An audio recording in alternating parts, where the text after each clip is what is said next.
7 dias, 7 ideias para o seu café da manhã. E pro dia 4 eu trouxe essa tosta que fica uma delícia. Você vai precisar de apenas 2 ovos e uma pitada de sal. Depois é só colocar na sua frigideira, coloca também um pouquinho de orégãos e 2 fatias de pão integral. Deixe cozinhar e vire do outro lado. Eu acrescentei ainda uma fatia de queijo mussarela. Agora é só fechar e está pronta essa delícia.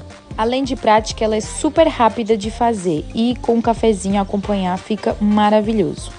E se gostou dessa opção para o seu café da manhã, não esqueça de salvar e segue para mais receitas.